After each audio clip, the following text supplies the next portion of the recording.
दे इश्क का जाम, तू आका और मैं हूँ गुलाम, मुझको पिला दे इश्क का जाम, तू आका और मैं हूँ गुलाम। रब के दुलारे तुम ही तो हो, सबके सहारे तुम ही तो हो, रब के दुलारे तुम ही तो हो, सबके सहारे तुम ही तो हो।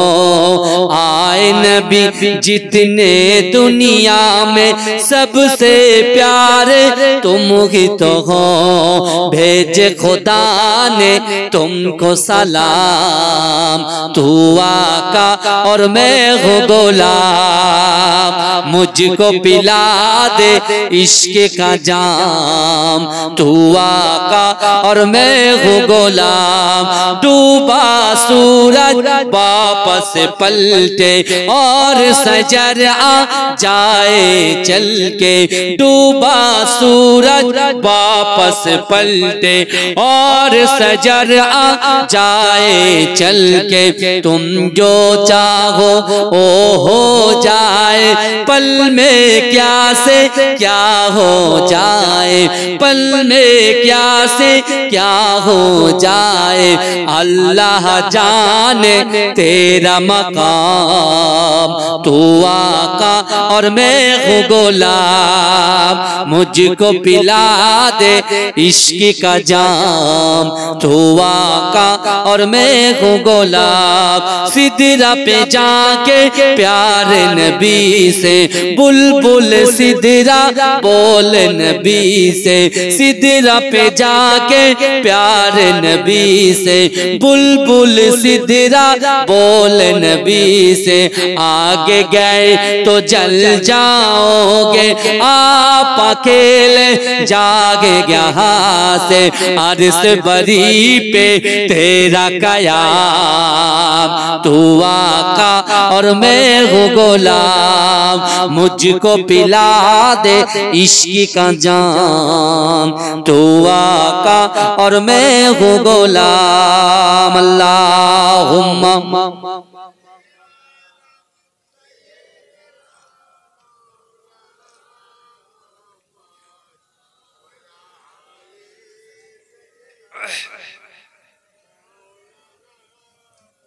একটু জিকির করে লা ইলাহা ইল্লাল্লাহ, লা ইলাহা লা ইলাহা ইল্লাল্লাহু মুহাম্মাদুর রাসূলুল্লাহ। সকলে বলুন সাল্লাল্লাহু আলাইহি ওয়াসাল্লাম। নাহমাদুহু ওয়া নুসাল্লি আলা রাসূলিহিল কারীম, আম্মা বাদ। উপস্থিত আমার সম্মুখে বসে থাকা দিনদার ঈমানদার আল্লাহওয়ালা নেককার আমার মুরব্বী বাপেরা, আমার প্রাণপ্রিয় চাচাজানেরা, আমার প্রাণপ্রিয় যুবকেরা, পদ্মার অঞ্চলে ধার্মিকা পর্দা নশিনা আমার আম্মা জান ও বোনেরা, আল্লাহ পাক রব্বুল আলামিনের দরবারে লাখো কোটি শুকরিয়া জ্ঞাপন করি যে আল্লাহ পাক রব্বুল আলামিন আজকের দিনেতে আমাদের মতো গুনাহগার, খাতাকার, সিয়াকার, নাচিস বান্দা বান্দিগুলোকে কিছু সময় এ জান্নাতের বাগানে কোরআন হাদিস শ্রবণ করবার মতো তৌফিক এনায়েত করে দিয়েছেন। সকলে উচ্চ আওয়াজে বলুন আলহামদুলিল্লাহ। তারপর পরেই শান্তির দূত ও সাম্যবাদের সদাচারী ইমামুল আম্বিয়া খাতামান নবীগিন হাবিবে লবিবে তবিব জনাবে মুহাম্মদ মুস্তাফা, সকলে বলুন সাল্লাল্লাহু আলাইহি ওয়াসাল্লামের রওজা মুবারকে, মাজার মুবারকে কোটি কোটি দরুদ ও সালাম, সকলে বলুন সাল্লাল্লাহু আলাইহি ওয়াসাল্লাম। আজকে এই জয়পুর গ্রামে আমার যুবকদের মহাব্বত ভালোবাসা নিয়ে আজকে দিনটা কিন্তু আমার আশা হয়েছে, কারণ আজকে আমার জলসা ছিল হাইল্যান্ড। এখান থেকে প্রায় 100, 150, 110, 20 কিলোমিটার রাস্তা। আমার মিজানুর বারবার করে ফোন করেছে, বারবার করে এই পাশের গ্রামে জলসা এসেছে, এরা পাগল করে দিয়েছে, হুজুর আসতে হবে, কিন্তু বিশ্বাস করেন সেই জলসাটা 1টা থেকে 3টে আমার টাইম, এখানে 11টা থেকে 1টা। নিজের একটু দাঁতের প্রবলেম ছিল, যার কারণে আমি তাদেরকে বলে বুঝিয়ে, মানবে না, জোর করে বুঝিয়ে এসছি ভাইয়া। শুধুমাত্র এই জয়পুর গ্রামের মহাব্বত ভালোবাসায়, কারণ অনেক আগে থেকে আমি কিন্তু জলসাটায় আসছি। তাই যেহেতু আপনারা আমার নিজের লোক, আমিও আপনাদের নিজের ভাই, মায়ের পেটের ভাই না হলেও মুজাদ্দিদ জামান আমির শরিয়াত আলা হযরত দাদা হুজুর পীর কে রাহমাতুল্লাহ আলাইহির খলিফার আওলাদ হিসেবে তো মহব্বত করেন নাকি? এই কথা বলেন। তাহলে দয়া করে বলছি, যে সকল ভাইরা বাড়িতে শুয়ে আছেন, বসে আছেন, এখন তো আর শীতকাল নেই যে আপনি কম্বল গরম করবেন, আপনি ভিতরে চলে আসেন। কারণ আজকে আমার মা বোনগুলো কেন রাত জেগে বসে থাকবে? আজকে আমরা কেন রাত জেগে বসে থাকবো? কিসের জন্য থাকবো? এখানে বসলে আমাদের উপকারটা কি? এখানে বসলে আমরা কি ফায়দা পাবো? এটা একবার ভাববার দরকার আছে না নাই? কথা বলে। এই জায়গায় বসলে সত্যিকারের আল্লাহ দেখেন কিনা? এই জায়গায় বসলে আমার রাসূলুল্লাহর কাছে খবরটা যায় কিনা? আচ্ছা, এগুলো আমাদের জানার দরকার আছে না নাই? যদি আমরা এই জলসার মহত্বটা আমরা জানতে পারি, এই জলসার যে ফায়দা, এগুলো যদি আমরা জানতে পারি, তাহলে আমরা কিন্তু বাড়িতে বসে থাকতে পারবো না। আচ্ছা, এখানে আমরা যারা এসেছি দুনিয়াতে, প্রথমেই শুরু করি পিতামাতার একটা কোরআনের আয়াত দিয়ে। আল্লাহ পাক রব্বুল আলামিন পবিত্র কালামুল্লাহ শরীফের মধ্যে পরিষ্কারভাবে জানিয়ে দিলেন, ফালা তাকুল্লাহুমা উফিউ ওয়ালা তানহারহুমা ওয়া কুল্লাহুমা কওলান কারীমা। আমার আল্লাহ কোরআনে বললেন, বান্দা, তোমাদের আচার আচরণে, তোমাদের ব্যবহারে তোমার পিতা মাতা যেন উফ শব্দ না করে। বাবাজি, এই স্টেজটা কিন্তু খুব গুরুত্বপূর্ণ জায়গা। এখানে কিন্তু অনেক কিছু হয়। একটা বক্তার কাছে আজকের দিনে 2 ঘন্টা যা ইচ্ছা তাই বলে যাবে, আপনারা কিন্তু বসে বসে শুনবেন, একটা টু শব্দ করবেন না, এটা আমি জানি। কিন্তু এই স্টেজটাকে গুরুত্ব দিতে হবে, এখান থেকে কিছু নিয়ে যেতে হবে। কারণ আমরা এখানে যারা বসে আছি, আমাদের উৎস হচ্ছে আমাদের পিতা মাতা। কথা ঠিক না? আমাদের উৎস হচ্ছে আমাদের মা। কেন? মায়ের পেট থেকে কিন্তু আমরা জন্মগ্রহণ করেছি। কথা ঠিক না বলে একটু কথা বলবেন। মায়ের পেট থেকে আমরা জন্মগ্রহণ করেছি, আর আজ থেকে 1500 বছর আগে বিশ্ব নবী মুহাম্মদ মুস্তাফা সাল্লাল্লাহু আলাইহি ওয়াসাল্লামের উপরে আমার আল্লাহ পাক কোরআন নাজিল করেছেন। সেই কোরআনের মধ্যে আল্লাহ 6666টা আয়াত দিয়েছেন, 114টা সূরা আল্লাহ নাজিল করেছেন। আর সেই কোরআনের মধ্যে আল্লাহ বলছেন, বান্দা, ফালা তাকুল্লাহুমা উফিউ ওয়ালা তানহারহুমা ওয়া কুল্লাহুমা কওলান কারীমা। আল্লাহ বলছে, বান্দা, তোমাদের আচার আচরণে, তোমাদের ব্যবহারে তোমাদের পিতামাতা যেন উফ শব্দ না করে। কি শব্দ না করে? উফ শব্দ না করে। অর্থাৎ আমরা যারা পিতামাতার অবাধ্য, এই অবাধ্য সন্তানের উপরে যদি পিতামাতা উফ বলে দেয়, তাহলে এর থেকে আমরা এটাই প্রমাণিত হয় যে আমাদের ইবাদত বান্দেগি কিছুই আল্লাহর দরবারে মঞ্জুর হবে না, কবুলিয়াত হবে না। তাহলে আমাদের করণীয় কি? করণীয় হলো নারী জাতিকে সম্মান করা, নারী জাতিকে স্নেহ করা, নারী জাতির হকটাকে পূরণ করা। কার হক? পিতামাতার হক। জোরে বলুন সুবহানাল্লাহ। যদি আপনার পিতামাতা আপনার উপরে খুশি হয়ে যায়, যদি আপনার মা ছেলের উপরে খুশি হয়ে যায়, বাপ যদি ছেলের উপরে খুশি হয়ে যায়, আসমানের উপরে আমার আল্লাহও খুশি হয়ে যায়। জোরে বলে। জোরে বলা যাবে না, চিৎকার দিয়ে বলা যাবে না সুবহানাল্লাহ, নারে তাকবীর, নারে তাকবীর। এখানে আমরা যারা এসে বসেছি আমরা কিন্তু সকলেই মায়ের পেট থেকে এসেছি, অর্থাৎ আমাদের উৎস হলো, সন্তানের উৎস হলো পিতামাতা। আর সেই পিতামাতাকে আমাদের স্নেহ করতে হবে, মহব্বত করতে হবে, ভালোবাসতে হবে। তাই আমি সেই সকল মায়েদেরকে বলছি, আল্লাহ পাক কোরআন পাকের মধ্যে ছেলেদের জন্য কোন সূরা নাজিল করেননি, কিন্তু নারীদের জন্য একটা সূরা নাজিল করেছেন, যে সূরাটার নাম হচ্ছে সূরা নিসা। জোরে বলে, এই জোরে বলবেন না। কিন্তু আমরা এখানে এসেছি, অনেক মানুষ এরকম আছি যে পিতামাতার সঙ্গে অসৎ ব্যবহার করে বসে আছে। এই জান্নাতের বাগানে আমরা অনেকে আছি বেনামাজি, এই জান্নাতের বাগানে আমরা অনেকে আছি গুনার বোঝা মাথায় নিয়ে বসে আছি। এই জান্নাতের বাগানে অনেক যুবক বসে আছে, তাদের সাথে লটারির সম্পর্ক। এই জান্নাতের বাগানে আমরা অনেকেই বসে আছি যার চোখের সঙ্গে জেনার সম্পর্ক, অন্তরের সঙ্গে জেনার সম্পর্ক, হাতের সাথে জেনার সম্পর্ক, পায়ের সাথে জেনার সম্পর্ক। এই জায়গায় অনেকেই বসে আছি যে আমাদের সাথে আমাদের পিতা ভাই বোনের সঙ্গে সম্পর্কহীন। এখন কথা হলো, জান্নাতের বাগানে কারা বসে বাবা? জান্নাতের বাগানে বসে জান্নাতি বান্দারা। জোরে বলে। কিন্তু অনেকেই প্রশ্ন করবে, হুজুর এখানে তো অনেক বেনামাজি বসে আছে, তাহলে এদের অবস্থা কি হবে? পদ্মার অঞ্চলে অনেক মায়েরা রয়েছে, তারা বেনামাজি। এখন অনেক যুবক আছে তারা কোরআন হাতে এইভাবে নিয়ে দেখেনি, মুসলমানের ছেলের বলে দাবি করে। অনেক নারীরাও কোরআনটাকে এরকম ছুঁয়েও দেখেনি, তারা মুসলমান বলে দাবি করে।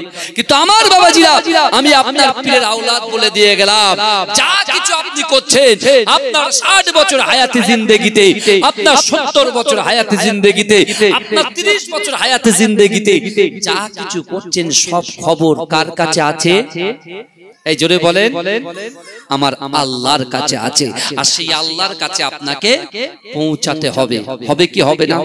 কথা বলেন আমার ভাইজানেরা, হে নবী পাকের উম্মত উম্মতিরা, হে যুবকেরা, হে নবী পাকের উম্মত উম্মতিরা, বিশ্ব নবী রাসূলুল্লাহ সাল্লাল্লাহু আলাইহি ওয়াসাল্লাম মদিনার মসজিদে নববী শরীফে সাহাবাদেরকে নিয়ে বসে আছে। হে যুবকেরা, আল্লাহর রাসূলের মহব্বতে সাহাবা হযরত আবু বকর সিদ্দিক বসে আছে, হযরত ওমর ফারুক বসে আছে, হযরত উসমান গনি বসে আছে, হযরত শের খোদা আলী রাদিয়াল্লাহু তাআলা আনহু বসে আছে। হে যুবকেরা, বিশ্ব নবী রাসূলুল্লাহ সাল্লাল্লাহু আলাইহি ওয়াসাল্লাম অচার নয়নে ঝরঝর করে কাঁদতে লেগেছে। কে কাঁদে? কে কাঁদে? বিশ্ব নবী রাসূলুল্লাহ কাঁদে। কাদের জন্য কাঁদে? উম্মতে মুহাম্মাদীদের জন্য কাঁদে।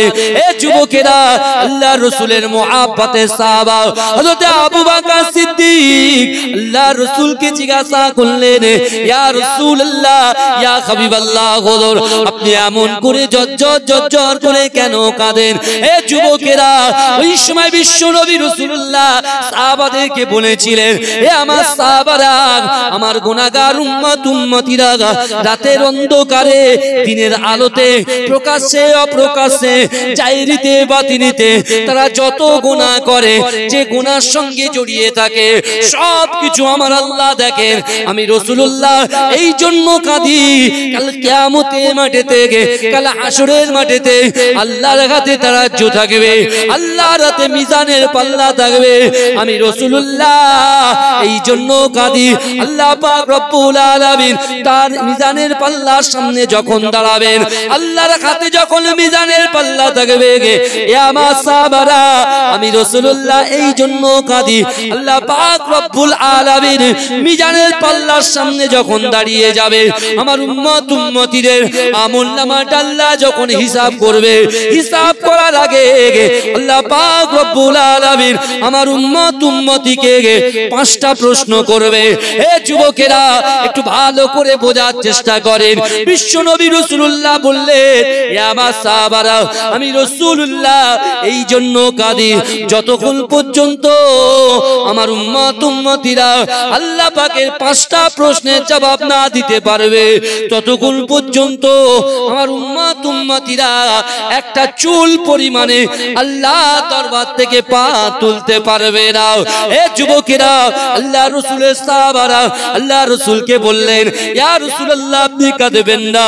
ওই সময় দয়ার নবী বলেছিলেন, এ যুবকেরা, এ আমার আম্মা জানো বোনেরা, আমার দয়ার নবী সোনার নবী, আমার দয়ার নবী বলছেন, এ আমার সাহাবারা, আমি রাসূলুল্লাহ সব কিছু সহ্য করতে পারি, আমার উম্মত জাহান্নামে যাবে, আমি রাসূলুল্লাহ এটা কখনো সহ্য করতে পারি না। জোরে হবে, চিৎকার দিয়ে হবে সুবহানাল্লাহ। একটা নবীকে দেখান তো, মতান্তরে 2,24,000 পয়গম্বর দুনিয়াতে এসেছে, মতান্তরে একটা নবী খুঁজে আনেন তো আমার নবীর মতো, যে উম্মতের কথা তার 63টা বছর জিন্দেগিতে, তার বয়সের জিন্দেগিতে তার উম্মতের কথা চিন্তা করেছে, একটাও খুঁজে পাওয়া যাবে না। কিন্তু যুবকেরা, আমার জয়পুর গ্রামবাসী ভাইদেরকে আমি বলে যাই, বিশ্বাস করেন আজকে এত টাকা খরচা করে আপনারা যারা জান্নাতের বাগান সাজিয়েছেন, বিশ্বাস করুন এই জালসাটা দেওয়ার জন্য হয়তো গ্রামবাসী খুশি হচ্ছে, আমার যুবকেরা খুশি হচ্ছে, আমার মায়েরা খুশি হচ্ছে, আমার বোনেরা খুশি হচ্ছে, কিন্তু বিশ্বাস করেন এই জালসাটা কায়েম করার জন্য সবচাইতে বেশি খুশি যদি কেউ হয়, এই গ্রামে আমার সামনে আমার পিছনে আমার ডান দিকে বাদিকে যত কবরবাসীরা কবরে চলে গেছে, তাদের রূহগুলো সব চাইতে বেশি খুশি মানাচ্ছে। জোরে বলবেন না? আমার মা বোনেরা কার ভিটায় আছে? স্বামীর ভিটায় আছে না বাপের ভিটায় আছে? এই কথা বলে, স্বামীর ভিটায় আছে না বাপের ভিটায় আছে? স্বামীর ভিটায় আছে না? মেয়েরা বাপের ভিটায় থাকে, স্বামীর ভিটায় থাকে। তাহলে মায়ের ভিটায় বাপের ভিটায় তো বাপ শুয়ে আছে, মা শুয়ে আছে, মেয়ে আছে কোথায়? জয়পুরে। বাড়ি কোথায়? ভাঙড়ে। বাড়ি কোথায়? মালঞ্চই। বাড়ি কোথায়? গোদড়া। বাড়ি কোথায়? চন্দনেশ্বর। বাড়ি কোথায়? আপনার ওইদিকে পাগলারহাট।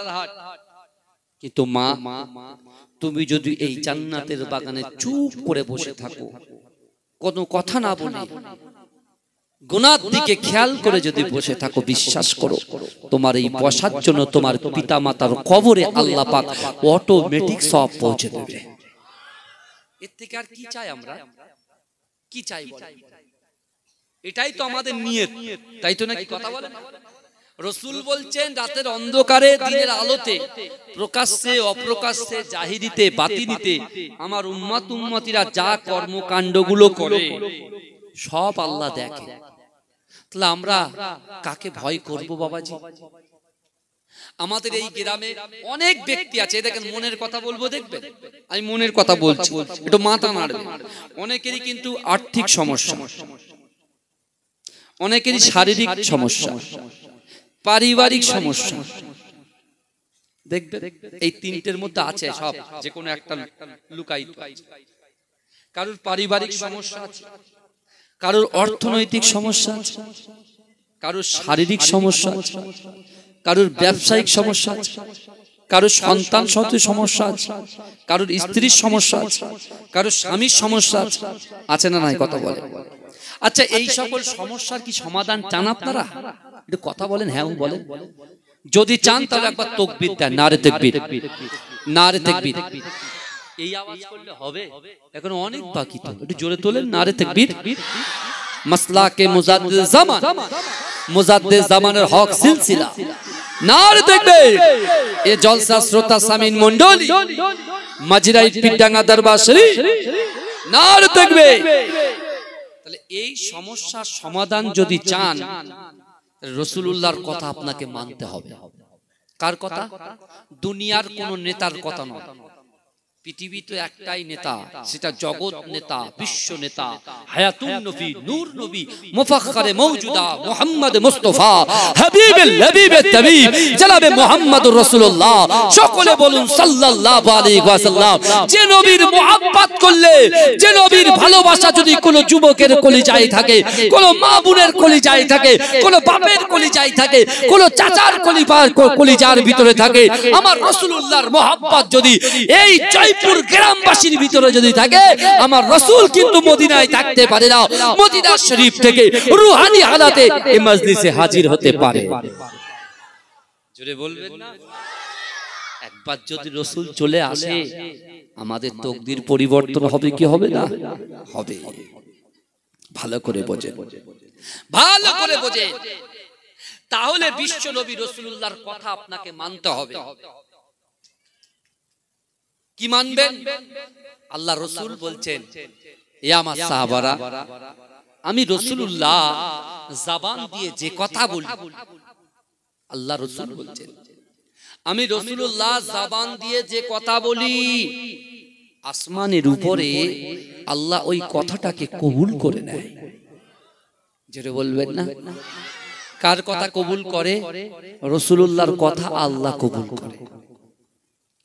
যা বলেছে আল্লাহ সাথে সাথে কবুল করেছে। সূর্য ডুবে গেছে, রাসূল বলেছে আবার আল্লাহ সূর্যকে তুলেছে। জোরে বলে।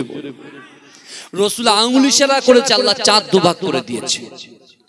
আমার রাসূল গাছকে ডেকেছে, গাছ পুরো জমিন চিরে রাসূলুল্লাহর সামনে এসে মাথাটাকে ঝুঁকিয়ে দিয়েছে। জোরে বলে। কোনদিন শুনেছেন পাথর সাঁতার কাটে? মানুষ সাঁতার কাটে, পশু পাখি সাঁতার কাটে, পাথর কোনদিন সাঁতার কাটতে পারে? কিন্তু রাসূল বলেছে, এ যুবকেরা, নদীর ওপারে পাহাড়, পাহাড়ের পাদদেশে ছোট্ট ছোট্ট পাথর, রাসূল ইশারা করে পাথরকে ডেকেছে, পাথর সাঁতার কাটতে কাটতে সাঁতরে রাসূলুল্লাহর সামনে হাজির হয়ে গেছে। সেই রাসূলের উম্মত আমরা। মনে রাখবে যে অন্য অন্য নবীর উম্মত কিন্তু আমরা নয়।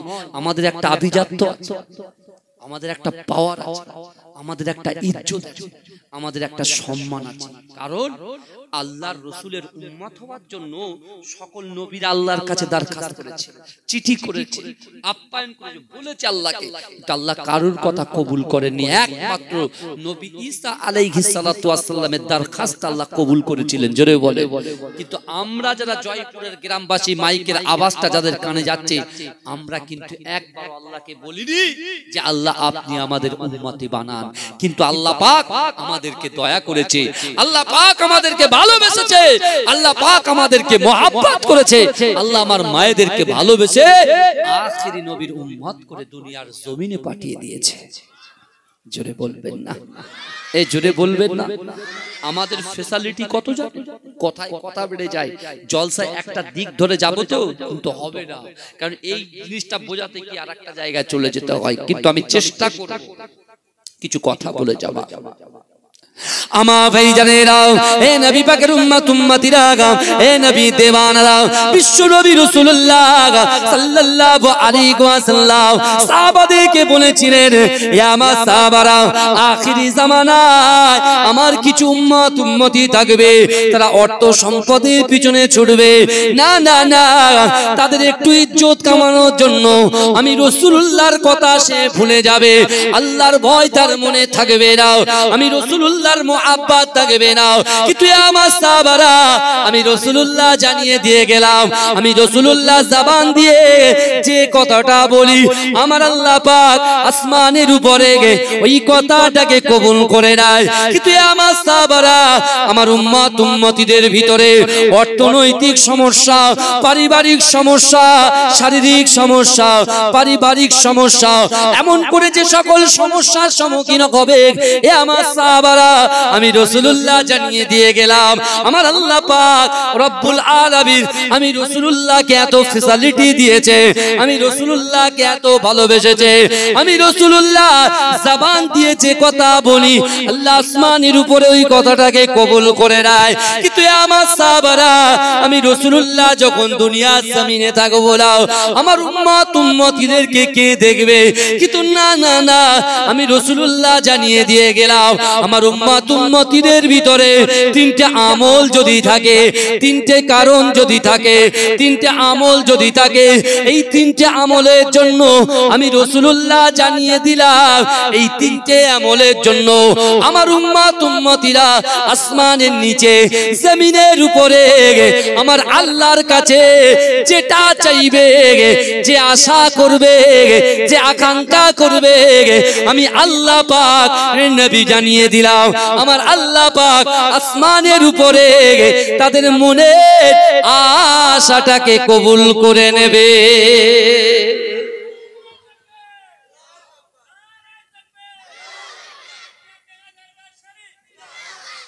আমার ভাইরা তাহলে মেডিসিন তো রাসূল দিয়ে গেছেন, আজ বোঝা যাচ্ছে তো আমরা যে সমস্যায় পড়েছি সেই সমস্যার চিকিৎসা তো করতে হবে নাকি কথা বলেন না? কারণ এখানে তো অনেকেরই তো প্রবলেম আছে, আমরা মুখে বলতে পারি কিন্তু আমার রাসূল জানেন এই সব প্রবলেমগুলো আমার উম্মতের কাছে আসবে।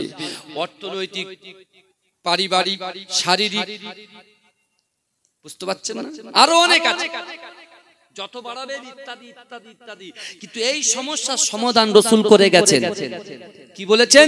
যে আমার উম্মত উম্মতিদের ভিতরে যদি তিনটে জিনিস থাকে, তিনটে আমল করে, এই তিনটে আমল করার জন্য আমি রাসূলুল্লাহকে যেমন আল্লাহ আমার জবান দিয়ে যে কথা বলে আল্লাহ কবুল করে, আর আমি রাসূলুল্লাহ রসুলে আমার উম্মত তার জবান দিয়ে যেটা বলবে আল্লাহ কবুল করে নেবে। জোরে বলে, জোরে বলা যাবে না?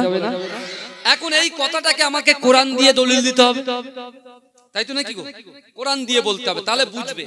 কারণ এখন বর্তমান সময়ে লোক দলিল চাই, দলিল দিয়ে কথা বলে, বারবার হুজুর দলিল দিয়ে কথা বলে। এখন আমার মা আমার বাপের কবরে গিয়ে একটু জিয়ারত করব, বলে হুজুর এটা বেদাত, এটা হারাম, এটা করা চলবে।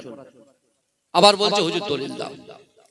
আমি মুজাদ্দেদ জামান দাদা হুজুর পীর কিবলা মানি, আমি খাজা গরিবে নামাজকে মানি, আমি সুফি ফাতে আলী আইসি হুজুরকে মানি, আমি বড় পীর আব্দুল কাদের জিলানী রাহমাতুল্লাহ আলাইহিকে মানি, আমি মাজরাইট হুজুর পীর কিবলাকে মানি, আমি জালালি হুজুরকে মানি, আমি বশিরার আল্লামা হুজুরকে মানি। এখন এরা বলছে এদের মানা চলবে না, এসব পিট্টির এসব ওলি টলির কথা কোরআনের মধ্যে নেই। তা এখন আম পাবলিক সাধারণ মানুষ প্রচুর ইউটিউব মুক্তি বেরিয়েছে। কি মুক্তি বললাম? ইউটিউব মুক্তি। অনেকে ফতোয়া দিয়ে চলে যাচ্ছে। এখন আমার যুবকরা শুয়ে শুয়ে রাত্রেবেলা কি করছে? একটা টাইম সেট করে কিছুক্ষণ গান শুনছে, কিছুক্ষণ সিরিয়াল দেখছে, কিছুক্ষণ ভিডিও কল গল্প করছে, কিছুক্ষণ গেম খেলছে, তারপরে যখন ঘুম আসছে না বড় হা করে দিয়ে একটা ওয়াজ চালিয়ে দিচ্ছে, আর সেই ওয়াজের মধ্যে হচ্ছে পীর মানা চলবে না, বলছে ঠিক বলেছে তো, কবর জিয়ারত চলবে না, ওটা ঠিক বলেছে, সালাম কিয়াম চলবে না, ওটা ঠিক বলেছে। ও এসে চায়ের দোকানে বলতে জানিস তো হুজুররা সব ফালতু কথা বলে যায়। হ্যাঁ, এক হুজুর বলেছে কিয়াম করা চলবে না, হ্যাঁ পিট্টির মানা চলবে না, কবর জিয়ারত করা চলবে না, হ্যাঁ এরকম জলসা দেওয়া চলবে না। ও আচ্ছা, তুমি যাচাই বাছাই না করে যাত্রার জলসা শুনে তুমি এই কথাগুলো বলতে পারলে? তুমি বলতে পারলে? তাহলে আমার মুজাদ্দেদ জামান কি ভুল করে গেছে? আমার মাজরাইট হুজুর কি ভুল করে গেছে? তারা একবারও তো বলে যাননি আমার ছোট হুজুর পীর কেবলার ওয়াজ শুননেওয়ালা ব্যক্তি তো বসে আছেন, আছেন তো বলেন? ছোট হুজুর পীর কেবলার ওয়াজ শুনেছেন? অনেক বাবাজি বসে আছেন তো। ছোট হুজুরের মুখ থেকে কোনদিন শুনেছেন কবর জিয়ারত বিদআত এই কথা বলেন? আল্লাহর ওলি মানা চলবে না মেজলা হুজুর পীর কেবলা জবান দিয়ে শুনেছেন? মাজরাটি হুজুর পীর কেবলা জবান দিয়ে শুনেছেন? এখন যে সব হুজুরগুলো আছে তাদের জবান দিয়ে শুনছেন কেন? কারণ আছে। এটা হচ্ছে আখিরি জামানা, ফিতনার মধ্যে পড়ে গেলে ঈমান আমল সব শেষ। খুব সচেতনতার সাথে চলতে হবে বাবা। আল্লাহর কোরআন বলছে বান্দা বিসমিল্লাহির রহমানির রহিম ওয়াসারিউ ইলা মাগফিরাতিন মির রাব্বিকুম ওয়া জান্নাতিন আরদুহাস সামাওয়াতু ওয়াল আরদ উইদ্দাত লিল মুত্তাকিন। আল্লাহ বলছে বান্দা অতি দ্রুত অগ্রসর হও, আমি আল্লাহ আমার ক্ষমার দিকে। জোরে বলে, এই জোরে বলবেন না? আল্লাহ বলছেন তুমি তাড়াতাড়ি অগ্রসর হও, আমি আল্লাহর ক্ষমার দিকে। ভাই যে জান্নাতের বাগানে আপনি বসেছেন এখানে ক্ষমা আছে না নাই? কথা বলেন, পিতামাতার মহব্বতে ক্ষমা আছে, বড়দের সম্মান করলে ক্ষমা আছে, ছোটদের স্নেহ করলে ক্ষমা আছে, ভাই ভাই সম্পর্ক জুড়ে রাখলে ক্ষমা আছে, নামাজ পড়লে ক্ষমা আছে, খানকায় ক্ষমা আছে, জিকির করলে ক্ষমা আছে, মানুষকে যদি আপনি মাফ করে দেন সেটাতেও ক্ষমা আছে, পিতামাতাকে খুশি করলেও ক্ষমা আছে। কথা বলেন না। এখন আপনি বলেন তো দেখি, যে মা বাপ আপনাকে কষ্ট করে মানুষ, যে মা বাপ আপনাকে কষ্ট করে মেহনত করে মানুষ করেছে, সেই মা যখন ইন্তেকাল করেছে, বাপ যখন ইন্তেকাল করেছে, আমি ছেলে হয়ে আমার বাপ মায়ের করণীয় কি? জমিন কিনে কি ঘর বানাবো ওদের থাকার জন্য? ওরা থাকবে তো কবরের ভিতরে। করণীয়টা কি? করণীয় হলো আমাদের জীবনটাকে চেঞ্জ করা। কারণ আল্লাহ কোরআনে বলছেন, ইন্নাল্লাহা লা ইউগাইয়িরু মা বিকওমিন হাত্তা ইউগাইয়িরু মা বিআনফুসিহিম। আমার আল্লাহ বলছে, যে জাত, যে কওম নিজে পরিবর্তন হবার চেষ্টা করে না, আমি আল্লাহ ওই জাতি, ওই কওমকে কখনোর জন্য পরিবর্তন ঘটাই না। তাহলে আমার আপনাকে পরিবর্তন হতে হবে। কিসের পরিবর্তন? কারণ মা বাপ যখন ইন্তেকাল করে কবরে চলে যায়, ওই নারী যদি নামাজ না পড়ে, তার মেয়ে যদি নামাজ না পড়ে বাজে কাজে লিপ্ত হয়, তার আর ছেলেরা যদি নামাজ কালাম না পড়ে বাজে কাজে লিপ্ত হয়, খারাপ কাজে লিপ্ত হয়, জিনার মধ্যে লিপ্ত হয়, লটারির মধ্যে লিপ্ত হয়, সুদের মধ্যে লিপ্ত হয়, জোয়ার মধ্যে লিপ্ত হয়, শরাবের ভিতরে লিপ্ত হয়, কিন্তু কবরে শান্তিতে থাকতে পারে না। সন্তান যখন বাপ মার ইন্তেকালের পরে গুনাহ করে, ওই গুনাহ কিন্তু তার ভাগ কিন্তু বাপ মাও পেয়ে যায়, কারণ তারা একটা রক্তের সম্পর্ক আছে। কথা ঠিক না? আর সন্তান যদি ভালো হয়ে এই জান্নাতের বাগানে বসে কোরআন তেলাওয়াত করে, নামাজ আদায় করে, ভিক্ষুককে খাবার দেয়, এতিমদের মাথায় হাত বুলিয়ে দেয়, মানুষের সঙ্গে সুসম্পর্ক গড়ে, আল গীবাতু আসাদ্দু মিনাল জিনা, পরচর্চা পরনিন্দা থেকে পরহেজ, এরকম ব্যক্তি যদি জান্নাতের বাগানে নয় শুধু বাড়িতে ঘুরে ঘুরে বেড়ায়, তার যে সওয়াব পাবে ওই সওয়াবটাকে আল্লাহ দুটো ভাগে ভাগ করে, এক ভাগ বাপের কবরে মায়ের কবরে পৌঁছে দেবে, আর এক ভাগ আমার আপনার জন্য আল্লাহ রেখে দেবে। জোরে বলে, এই জোরে বলবেন না বাবাজি? তাহলে অনেক ছেলে আছি তো, বাপ মরে গেছে মাতার কাছে কাঁদছি, মা মরে গেছে মাতার কাছে কাঁদছি, আমার বোনেরা কাঁদছি, কিন্তু একবার আপনি ভাবেন আল্লাহর কোরআন বলছে, ইজা জাআজালুকুম লা ইস্তাখিরুনা সাআতা ওয়া লা ইস্তাকদিমুন। মৃত্যু যখন আসবে এক সেকেন্ড লেট করা হবে না, এক সেকেন্ড দেরি করা হবে না। এ যুবক তুমি বলো, এই দুনিয়াতে আশার সিরিয়াল আছে, যাওয়ার কোনো সিরিয়াল নাই। আশার সিরিয়াল আছে, যাওয়ার কোনো সিরিয়াল নাই।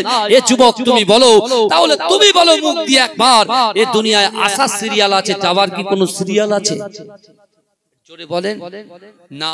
তাহলে আপনি মেনে নিচ্ছেন যাবার সিরিয়াল নাই, তাহলে আমার যুবকরা কি করে ভাবছে যে এখন আমার বয়স 16 বছর, নামাজ কেন পড়বো?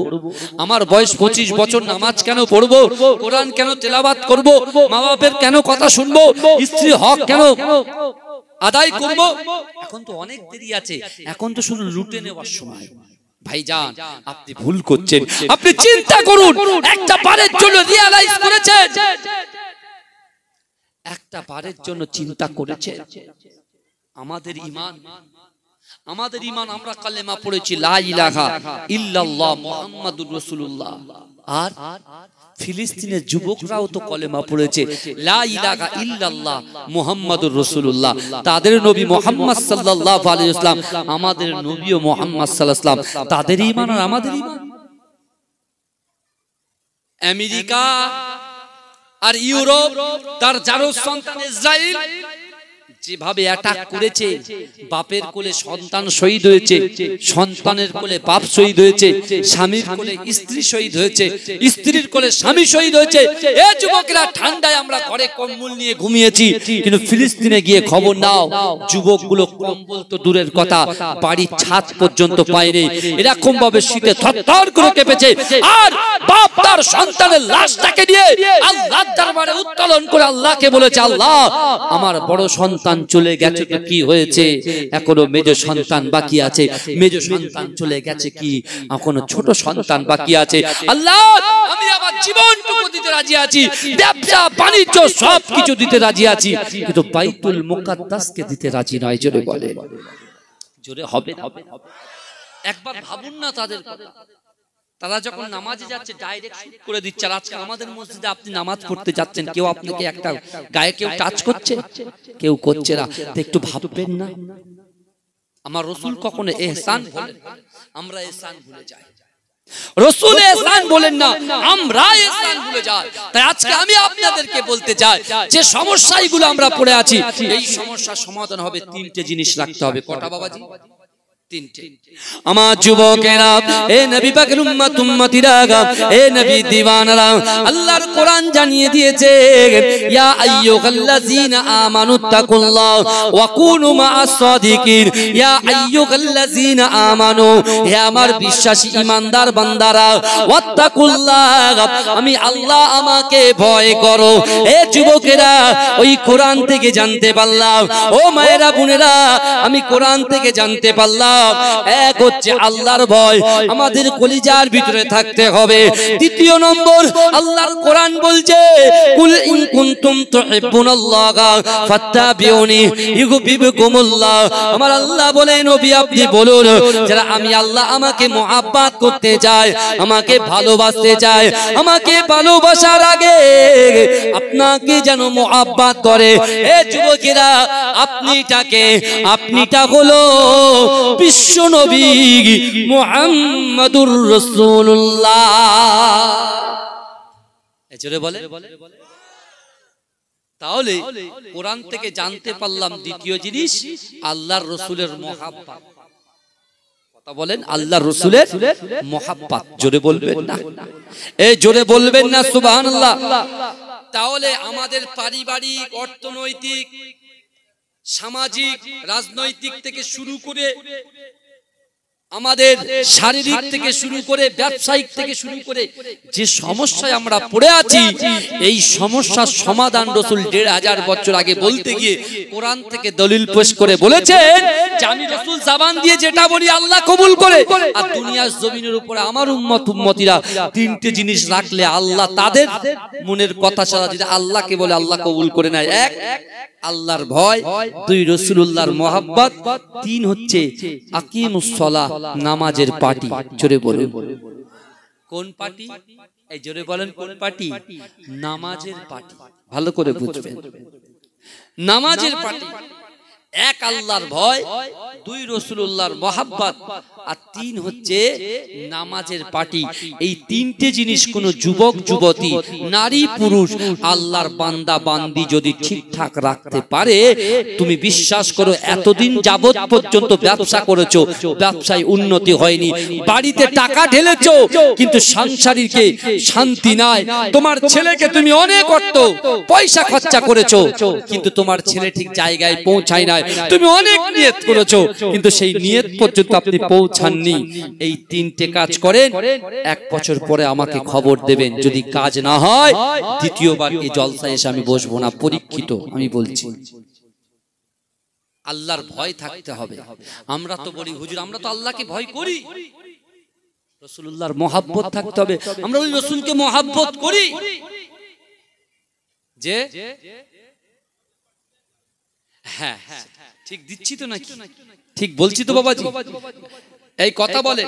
আর তৃতীয় নম্বর, আমরা তো নামাজ পড়ি, কিন্তু ভাইজা যে কথাটা প্রথমে বললাম, আল্লাহ বলছেন ওয়াত্তাকুল্লাহ, আমি আল্লাহ, আমাকে ভয় করো।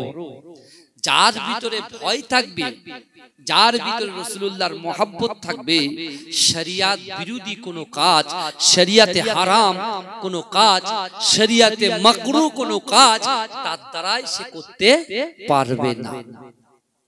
বুঝে যাচ্ছে আমার কথা?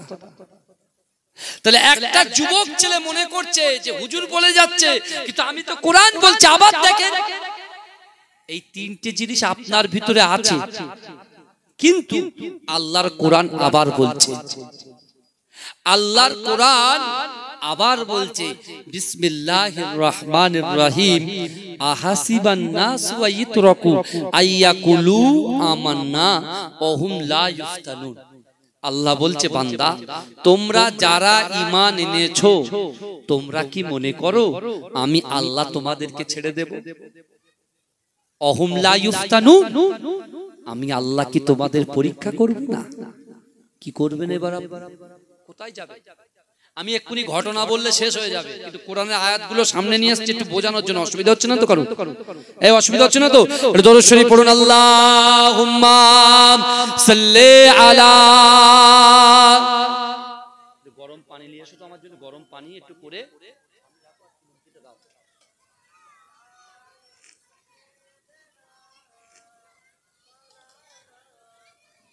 या नबी मोहम्मद या रसूल मोहम्मद तुमी मोर साफायात, तुमी मोर साफायात, तुमी मोर साफायात, तुमी मोर साफायात। जोरे होबे ना सुबहानाल्लाह। এই রাসূলুল্লাহ সাফায়াত ছাড়া কেউ জান্নাতে যেতে পারবে? কেউ পারবে না।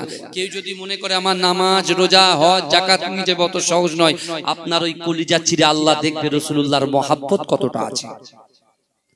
या नबी मोहम्मद या रसूल मोहम्मद तुमी मोर साफायात, तुमी मोर साफायात, तुमी मोर साफायात, तुमी मोर साफायात। पेले दीदार একটি বার তোমাকে খোদার কসম, কলিজা কোন দিয়ে তখন ধোয়াবো তোমার কদম। ওয়াইস কুরুনি দেখেনি ভাঙে ইশকে সকল দাগাত, तुमी मोर साफायात, तुमी मोर साफायात। कुरान देख 101 আল কোরআনে নবীর নাম, দুটি কম আল্লাহর নাম, 99 গিয়ে থাম। কুসুম বিগিন দেখো ডিম, এর পাবে না কোনো সাগাত। তুমি মোর সাফায়াত, তুমি মোর সাফায়াত, তুমি মোর সাফায়াত, তুমি মোর সাফায়াত।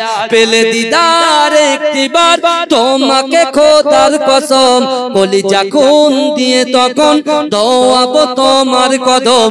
ওয়াইস কুরুনি দেখেনি ভাঙে ইশকে সকল দাগাত, তুমি মোর সাফায়াত, তুমি মোর সাফায়াত। আল্লাহুম্মা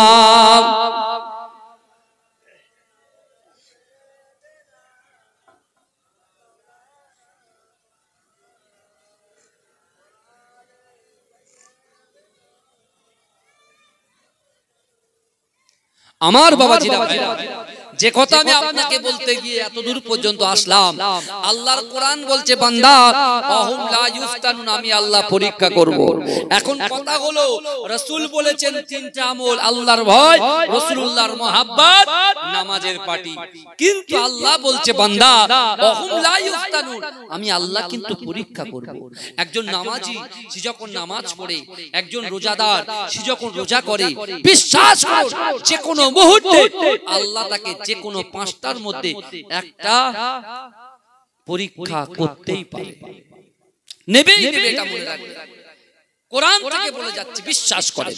কারণ আল্লাহ পাক নবীদেরকে পরীক্ষা করেছেন, করেছেন না করেন? এই কথা বলেন। সাহাবাদেরকে আল্লাহ পরীক্ষা করেছেন, করেছেন না করেন? কথা বলেন, করেছেন। আল্লাহ তাবে তাবিঈনদেরকে পরীক্ষা করেছেন, আল্লাহ আমাদেরকেও পরীক্ষা করবে। কিন্তু আল্লাহর পরীক্ষায় যে উত্তীর্ণ হবে, আল্লাহ বলছেন অলিমান খাফা মাকামা রাব্বিহি জান্নাতান, আমি আল্লাহ তাকে দুটো জান্নাত দেব। জোরে বলেন, এই জোরে বলবেন না সুবহানাল্লাহ? এই জোরে বলা যাবে না? মহব্বত কাকে বলে? আল্লাহর রাসূলের মহব্বত কাকে বলে? বিশ্ব নবী রাসূল সাল্লাল্লাহু আলাইহি ওয়াসাল্লামের মহব্বতের সাহাবা হযরত আবু বকর সিদ্দিক যখন সবে সবে ইসলাম গ্রহণ করেছে, এই যুবকেরা মা আয়েশা সিদ্দিকা রাদিয়াল্লাহু তাআলা আনহার ঘরে বিশ্ব নবী রাসূলুল্লাহ শুয়ে আছেন। হঠাৎ করে রাসূলুল্লাহ রাতের বেলা গোপনে গোপনে রাসূল যখন বেরিয়ে যাচ্ছে, পিছন থেকে মা আয়েশা সিদ্দিকা রাদিয়াল্লাহু তাআলা আনহা, মা আয়েশা সিদ্দিকা রাদিয়াল্লাহু তাআলা আনহা আমার রাসূলুল্লাহর হাতটা ধরেছে। মা আয়েশা বলছে, ইয়া রাসূলুল্লাহ, ইয়া হাবিবাল্লাহ, হুজুর, আমি কয়দিন ধরে লক্ষ্য করছি আপনি গোপনে গোপনে ঘর থেকে কোথায় বেরিয়ে যাচ্ছেন। আপনি কি আমার উপর রাগ করেছেন? আপনি কি আমার উপর অসন্তুষ্ট? আল্লাহ রাসূল বলছে, আয়েশা, আমি রাসূল কারোর ইহসান ভুলি না। জোরে বলে, এই জোরে বলবেন না? রাসূলুল্লাহর চোখে পানি দেখে মা আয়েশা সিদ্দিকা কাঁদছে। রাসূল বলছে, আয়েশা শোনো, আমার বয়স যখন ছিল 8 বছর, আমি আমার পিতা মাতার জন্য যখন কাঁদছিলাম, আবু জেহেল পাহাড়ের পাদদেশ থেকে আমাকে জড়িয়ে মহব্বত করতে ভালোবাসতে বাসতে আমার বাড়ি পর্যন্ত পৌঁছে দিয়ে গেছে, জোরে বলে। কিন্তু আল্লাহ আমাকে নবুয়াতি দিয়েছে, কোরআন নিয়ে এসেছি। আবু জেহেল বসে বসে কোরআন তেলাওয়াত শুনেছে। আমার মনে হয় তার বাড়িতে গিয়ে যদি তার দ্বীনের দাওয়াত দিই, হয়তো সে ঈমানটা অ্যাকসেপ্ট করবে, জোরে বলে। মা আয়েশাকে আল্লাহ রাসূল বলছে, ওই জন্য আমি একটু কার বাড়ি যাচ্ছি, আবু জেহেলের বাড়িতে যাচ্ছি। কিন্তু এই প্রথমবার যাচ্ছি না, 400 থেকে 450 বার গেছি, জোরে বলে। মা আয়েশা সিদ্দিকা কাঁদতে কাঁদতে বলছি, ইয়া রাসূলুল্লাহ, আপনি যে আবু জেহেলের বাড়িতে যাচ্ছেন খুব সাবধানে যান, কারণ ও পাপী নালায়েক, কারণ সে এতটাই বদ যে কোনো মুহূর্তে আপনাকে অ্যাটাক করতে পারে। আল্লাহ রাসূল বলছে, আমার সাথে আমার আল্লাহ আছে, জোরে বলে।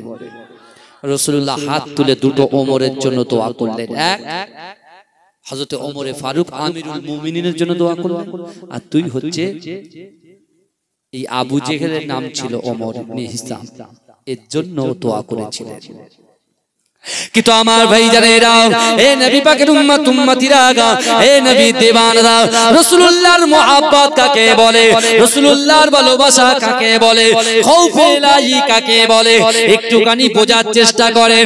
এ যুবকেরা, আমার রাসূলুল্লাহকে যারা নাফরমানি করবে, আমার আল্লাহ পাক তাদেরকে ছাড়বে না। এ যুবকেরা, বিশ্ব নবী রাসূলুল্লাহ কত থেকে বার হয়ে আবু জেহেলের বাড়িতে প্রবেশ করলেন। এ যুবকেরা, আবু জেহেলের বাড়ি যখন প্রবেশ করে, আবু জেহেল একটা গাছের তলায় বসে বসে ফল ভক্ষণ করে।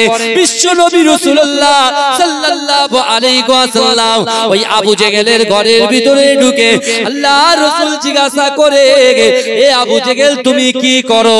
আবু জেহেল যে ফল খাচ্ছিল, সে বলছে, মুহাম্মদ তুমি কেন আমার কাছে এসেছো? না না না, আমি পাথর খাই, পাথর খাই, পাথর খাই। এ যুবকেরা, আমার আল্লাহ পাক ইন্নাল্লাহা আলিমুন খাবীর, সব খবর আমার আল্লাহ রাখেন, সব কিছু আমার আল্লাহ দেখেন। এ যুবকেরা, আমার রাসূলুল্লাহর সামনে বিয়াদবি করার জন্য আমার আল্লাহ পাক রব্বুল আলামিন ওই আবু জেহেল যে ফলটা খাচ্ছিল গো, ওই ফলটাকে পাথরে পরিণত করে দিল। কিসে পরিণত করে দিল? পাথরে। ফল নরম জিনিস, আর যেই কামড়াতে গেছে আর ওটা আল্লাহ পাথর করে জোরে চাপ দিতে গেছে, আর আবু জেহেলের দাঁতে লেগেছে। যেই দাঁতে লেগেছে, আবু জেহেল রাগ করে ওই পাথরটা ছুঁড়ে আমার রাসূলকে যখন মেরেছে, এই যুবকেরা সাথে সাথে আমার বিশ্ব নবী হায়াতুন নবী চিন্তা করছে, না, এই অবস্থা আমি বাড়ি ফিরবো না, কারণ আমি যদি বাড়িতে যাই, আয়েশা আমাকে বলেছিল, ইয়া রাসূলুল্লাহ আপনি সাবধানে থাকবেন, আমার আয়েশা কষ্ট পাবে। এখান থেকে শিক্ষা নেন, স্ত্রী স্বামী স্ত্রীর সাথে সম্পর্ক কেমন রাখতে হয়। আল্লাহর রাসূল থেকে শিক্ষা নিতে হবে। শুধু ঘটনা শুনে বাড়ি গেলে হবে না, সেই অনুযায়ী আমল করতে হবে। বিশ্ব নবী রাসূলুল্লাহ চলে গেলেন কোথায়? আল্লাহর ঘর কাবা শরীফের পাশে। ভাইজান, বিশ্বাস করেন, সেই বিশ্ব নবী রাসূলুল্লাহর কষ্ট দেখে আমার আল্লাহ পাক সহ্য করতে না পেরে আল্লাহ জিবরাইলকে বললেন, জিবরাইল যাও, আমার হাবিবুল্লাহকে আমি রাসূলুল্লাহর কাছে সাক্ষাতের জন্য নিয়ে আসো, জোরে বলে। রজব মাসে রাসূলুল্লাহর মিরাজ হয়েছিল। হাদিস শরীফ এসেছে, রাসূল বলছেন, ও রজব মাসটা হলো বীজ বপন করার মাস। আর রাসূলুল্লাহ বলছেন, শাবানু শাহরি ওয়া রমজানু শাহরুল্লাহ, শাবান মাস হচ্ছে আমি রাসূলুল্লাহর মাস, আর রমজান মাসটা হলো আল্লাহর মাস, জোরে বলে। আমার রাসূল বলছেন, রজব মাস হচ্ছে বীজ বপন করা। আমরা যখন ধান রুই, সেই ধানে পানি দিতে হয় তো, আর এই রজব মাসে, শাবান মাসে পানি দিতে হয়। রজব মাসে বীজ বপন করতে হয়, শাবান মাসে পানি দিতে হয়, আর ফল ভক্ষণ করবেন রমজান মাসে। কি বুঝলেন? নিয়ত ঠিক করতে হবে। বিশ্ব নবী রাসূলুল্লাহকে আল্লাহ কোথায় নিয়ে গেলেন? প্রথমে ইসরা করালেন জমিনে, অর্থাৎ কাবা শরীফ থেকে বাইতুল মুকাদ্দাস, যে বাইতুল মুকাদ্দাসের কথা আমি আপনাদেরকে বলছিলাম একটু আগে, ফিলিস্তিনের কথা বলছিলাম, কথা বলেন না? ওই বাইতুল মুকাদ্দাসে আল্লাহর কোরআন বলছে, সুবহানাল্লাযী আসরা বিআবদিহি লাইলাম মিনাল মাসজিদিল হারাম ইলাল মাসজিদিল আকসা, জোরে বলুন না সুবহানাল্লাহ। একই রজনীতে আল্লাহ পাক আল্লাহর ঘর কাবা শরীফ থেকে বাইতুল মুকাদ্দাস পর্যন্ত, বাইতুল মুকাদ্দাস থেকে আল্লাহ পাক আমার রাসূলকে ডাইরেক্ট দেখে সাক্ষাৎ করে রাসূলুল্লাহ জান্নাত দেখেছে, জাহান্নাম দেখেছে। আমার রাসূলকে একই রজনীতে আবার কাবা শরীফ পর্যন্ত আমার আল্লাহ পৌঁছে দিয়েছে, জোরে বলে। এই কথাটা ভালো করে গুরুত্ব দিয়ে শুনবে। মহাব্বত কাকে বলে, খৌফে ইলাহি কাকে বলে, একটু ভালো করে শুনে। খৌফে ইলাহি মহাব্বত কাকে বলে? এখন বিশ্বনবী রাসূল সাল্লাল্লাহু আলাইহি ওয়াসাল্লাম যখন নামাজ নিয়ে এসেছেন, ক রাকাত নামাজ নিয়ে এসেছেন? এই কত ওয়াক্তের নামাজ নিয়ে এসেছেন? 5 ওয়াক্ত। 5 ওয়াক্তের নামাজ নিয়ে এসেছেন। আল্লাহর রাসূল ফজরের নামাজটা কমপ্লিট করেছে কোথায়? কাবা ঘরে, সর্বপ্রথম নামাজ, জোরে বলুন না, জোরে বলেন। আল্লাহ রাসূল যখন নামাজ আদায় করেছেন, নামাজ আদায় করার পরে ওই আবু জেহেল কাবা শরীফের পাশ দিয়ে হেঁটে যাচ্ছে। যখনই হেঁটে হেঁটে যাচ্ছে, আল্লাহ রাসূলকে দেখে দাঁড়িয়ে অবাক হয়ে দেখছে। আল্লাহ রাসূল তাকিয়ে আছে। আল্লাহ রাসূল বলছে, কি ব্যাপার, কি হয়েছে, আমার দিকে হা করে তাকিয়ে আছেন? বলছে, গত 3 দিন আগে তুমি যে আমার বাড়িতে আমার দাওয়াত দিতে গিয়েছিলে, তখন যা তোমার মুখ থেকে যে উজ্জ্বলতা ছিল, যে নূর ছিল, তার থেকে আজকে দেখি তোমার ফেস থেকে, তোমার মুখ থেকে নূরগুলো যেন চমকাচ্ছে। জোরে বলে, এটা জোরে হবে না ভাই, এটা চিৎকার দিয়ে হবে না। আবু জেহেল বলছে যে গতদিনে যা সুন্দর ছিল, আজকে দেখছি তার থেকে অতীব সুন্দর দেখাচ্ছে। জোরে জোরে। আল্লাহ রাসূল মনে করছে যে মনটা নরম হয়েছে, এবার ফের কলেমা দাওয়াত। যেই বলেছে শোনো, শোনো, বলছে আজকে রজনীতে আল্লাহ পাক আমাকে আল্লাহর ঘর কাবা শরীফ থেকে বাইতুল মুকাদ্দাস থেকে সপ্তম আসমান ভেদ করে আল্লাহ পাক সিদরাতুল মুনতাহা থেকে আল্লাহ পাকের আরশে আজিমে আল্লাহর সামনে ফেস টু ফেস সাক্ষাৎ, জান্নাত দেখেছি, জাহান্নাম দেখেছি, কে কোন গুনাহ করলে কি সাজা হবে, সব কিছু দেখে আল্লাহ আমাকে আবার কাবা ঘর পর্যন্ত পৌঁছে দিয়েছে। জোরে বলবেন না? যেই এই কথা বলেছে, ব্যাস এইবারে আবু জেহেল রাসূলকে রিঅ্যাকশন করতে শুরু করেছে। বলে, তুমি তো দেখছি মস্ত বড় পাগল। জোরে বলুন নাউজুবিল্লাহ। এই আমার রাসূলকে পাগল বলেছে, আমাদের নবীকে আবু জেহেল পাগল বলেছে। ভালো করে শোনো মা। বলছে তুমি তো একটা কবি, তো এখন দেখছি তুমি আরো পাগল, তোমার মাথা খারাপ। আমি আবু জেহেল নিজে বাইতুল মুকাদ্দাসে গেছি 3 থেকে 4 বার। যে বাইতুল মুকাদ্দাসে যেতে 30 দিন, আসতে 30 দিন সময় লাগে, সেটা কি করে সম্ভব তুমি বলো? হ্যাঁ, দূর করে রাসূলুল্লাহকে লাঞ্ছিত করলো, অপমানিত করলো, করে ডাইরেক্ট ছুটে গেছে কার বাড়ি? আবু বকরের বাড়ি। কারণ কি? সবে নতুন রাসূলুল্লাহর হাতে কলেমা পড়েছে। এখন আবু জেহেলের মাথা খারাপ, ওকে কি করে আবার ফের কাফেরদের দলে নিয়ে আসা যায়? আমার ভাই জানেরা, হে নবী পাকের উম্মতিরা, হে নবী দিবানারা, হে যুবকেরা, ওই সময় রাসূলুল্লাহর কাছ থেকে আবু জেহেল ছুটে আমার রাসূলুল্লাহর সাহাবা হযরত আবু বকরের বাড়িতে হাজির হয়ে যায়। হে যুবকেরা, বাইরে থেকে চিৎকার মেরে ডাকে, হে আবু বকর তুমি বাইরে চলে এসো, আবু বকর তুমি বাইরে চলে এসো। হে যুবকেরা, আল্লাহর রাসূলের সাহাবা আবু বকর মনে মনে চিন্তা করে, না, সকাল সকালে তো কাফেরের আওয়াজ শোনা যায়, এ তো আবু জেহেল ভণ্ডর আওয়াজ শোনা যায়। এ যুবকেরা ঘর থেকে বার হয়ে আবু জেহেলের দিকে তাকিয়ে আছে। আবু জেহেল বলছে, আবু বকর তোমার নবী পাগল হয়ে গেছে, 4 হাতে হাত দিয়ে কালেমা পড়ে মুসলমান হয়েছো। না, তোমার ওই নবী পাগল হয়ে গেছে। না, এটা হতে পারে না। বলে কি হয়েছে বলেন? বলে তোমার নবী বলেছে এক রজনীতে আল্লাহর ঘর কাবা শরীফ থেকে বাইতুল মুকাদ্দাস থেকে আল্লাহর সঙ্গে সাক্ষাৎ, জান্নাত দেখেছে, জাহান্নাম দেখেছে, কে কোন গুনাহ করবে সেই সাজাগুলো রাসূলুল্লাহ দেখে এসেছে। আবার একই রজনীতে আল্লাহ পাক কাবা ঘরে রাসূলকে পাঠিয়েছে। এ আবু বকর তুমি কি বলো, এটা কি কোনোদিন সম্ভব? কেন আমি আবু জেহেল এমন করে 3 থেকে 4 বার বাইতুল মুকাদ্দাসে গিয়েছি, যে বাইতুল মুকাদ্দাসে যেতে 30 দিন সময় লাগে, আসতে 30 দিন সময় লাগে। তুমি বলো তোমার নবী তো মিথ্যাবাদী। এ যুবকেরা, এ নবী পাকের উম্মত উম্মতিরা, খাউফে ইলাহি কাকে বলে, আল্লাহর ভয় কাকে বলে? আবু বকর সিদ্দিক চোখটা বুজিয়ে বলছেন না না না, আমার রাসূল কখনো মিথ্যা কথা বলতে পারে না।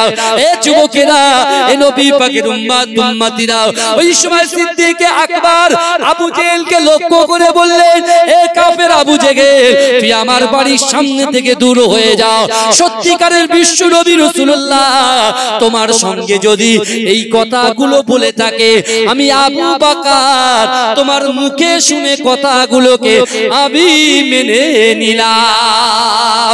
এ যুবকেরা, এ নবী পাকের উম্মত উম্মতিরা, আবু বকর আবু জেহেলকে বলছে, না না না, আমার রাসূল যদি এই কথাগুলো তোমাকে বলে থাকে, আমি আবু বকর বলছি, আমার রাসূলুল্লাহ তোমার সঙ্গে যে কথাটা বলেছে বারহাক সত্য কথা বলেছে।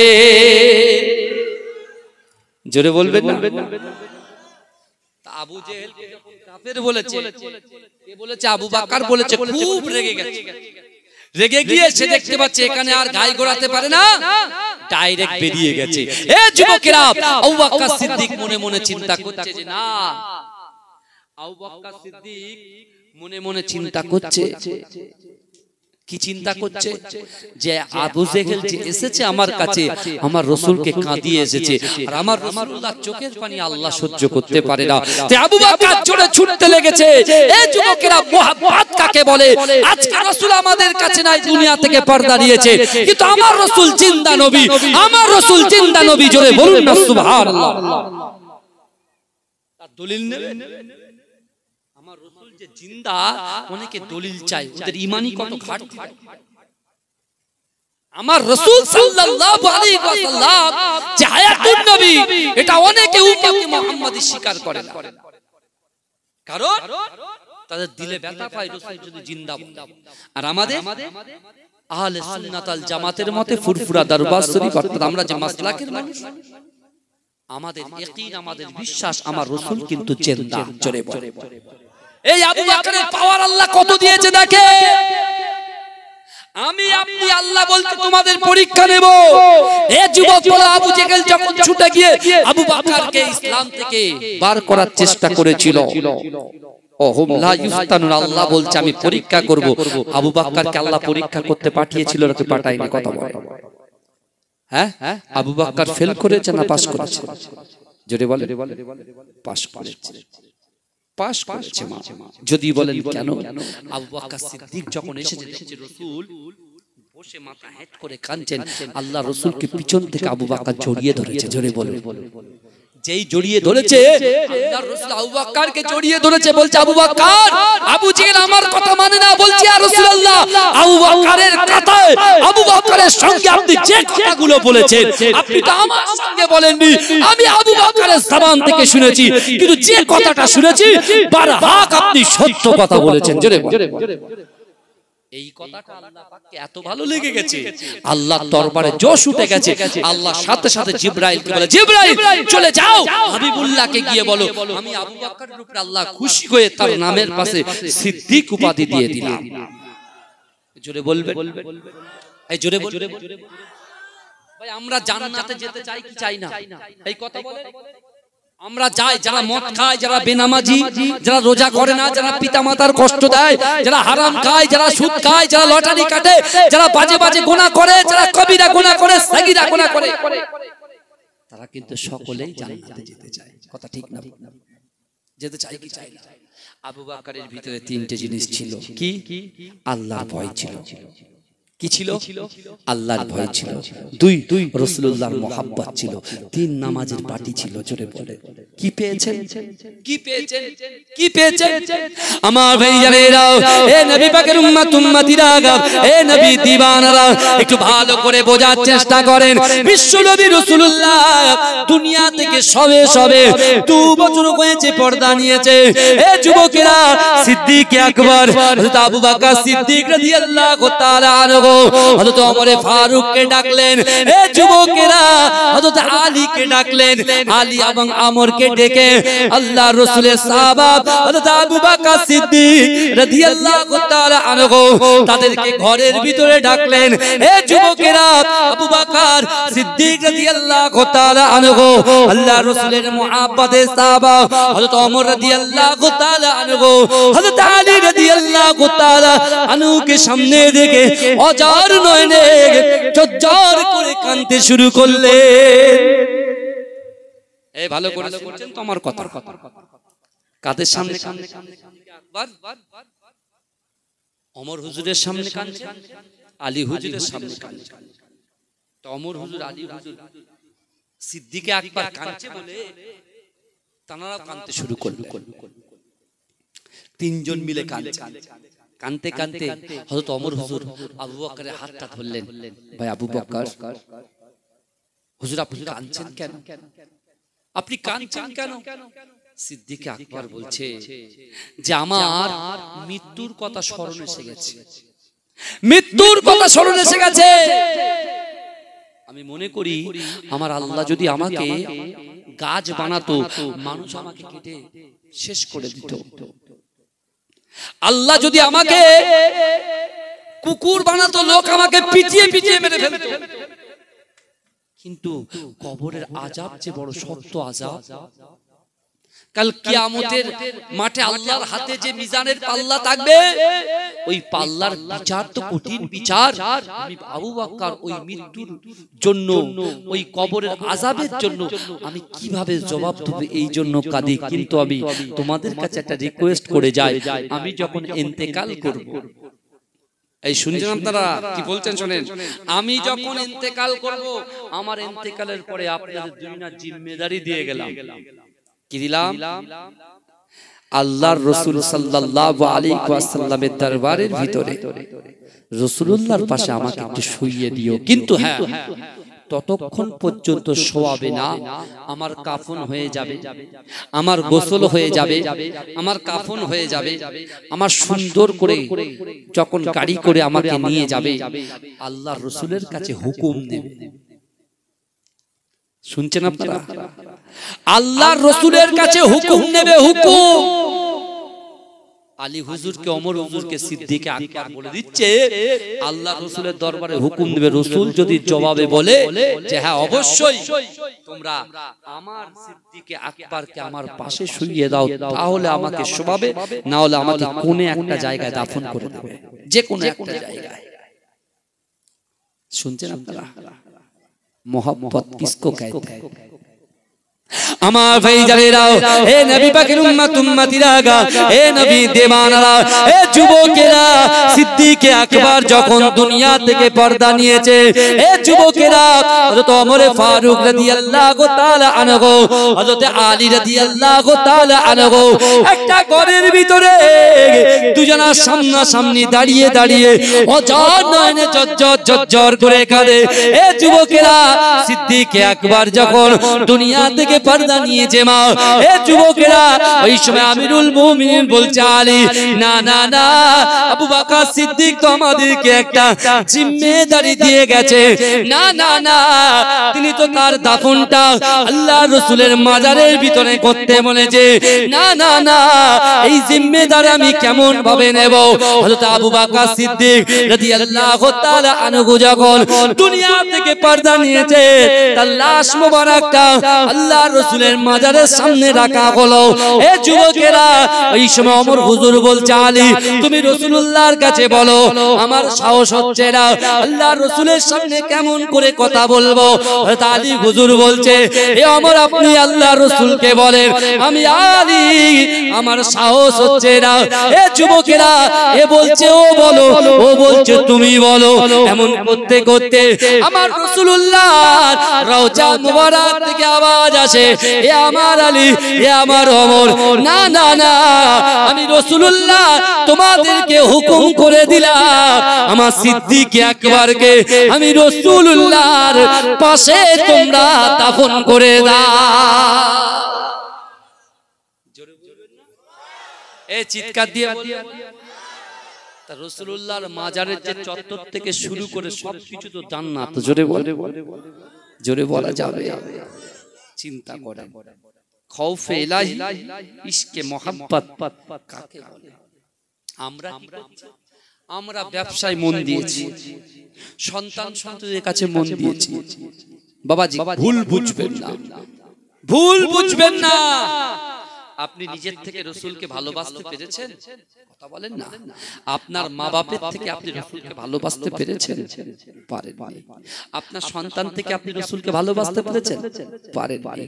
কিন্তু আল্লাহর রাসূলের একজন কালো সাহাবা, দেখতে কুষ্টি, বেটে, খাটো, বংশ পরিচয় কিচ্ছু নেই, কেউ চেনে না, কিন্তু হাজারো সাহাবার মধ্যে রাসূল ওই গরীব সাহাবার কথাটা, তার নামটা বাই নেমে চেনে, যার নাম হচ্ছে হযরতে জুলাইবি রাদিয়াল্লাহু তাআলা আনহু। জোরে বলেন, জোরে বলেন ভাই, চিৎকার দিয়ে বলেন নারে তাকবীর। একটু দরুদ শরীফ পড়ুন। আল্লাহ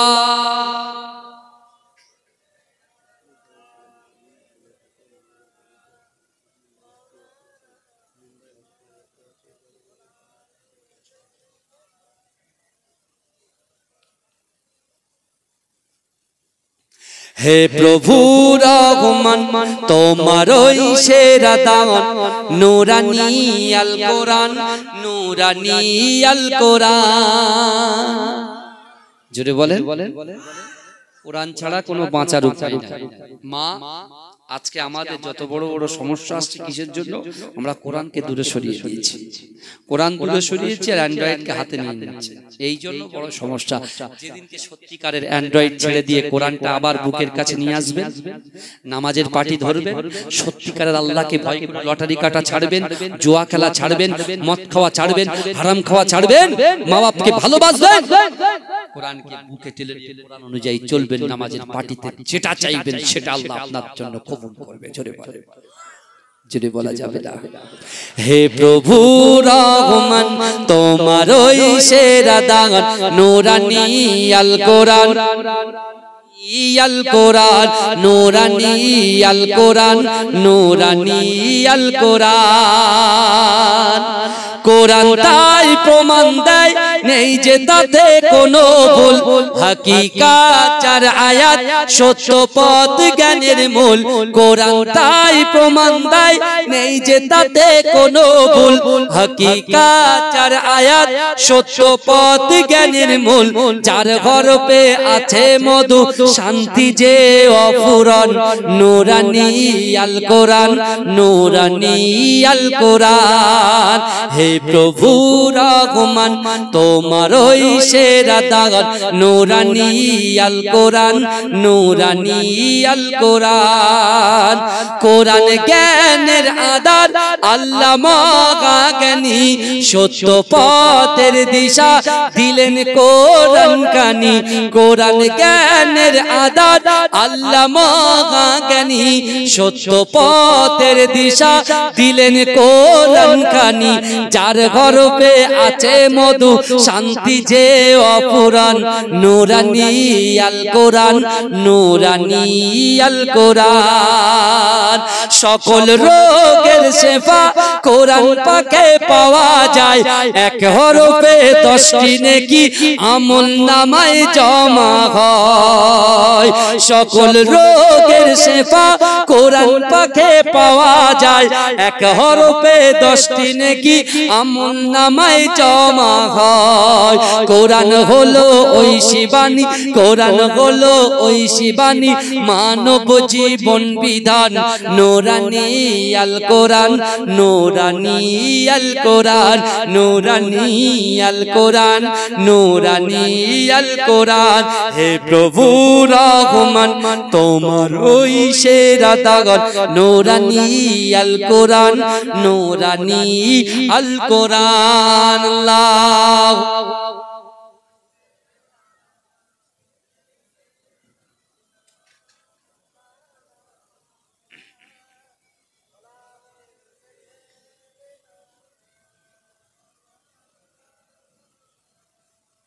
আমার বাপেরা ভাইরা, ভালো করে বোঝার চেষ্টা করে।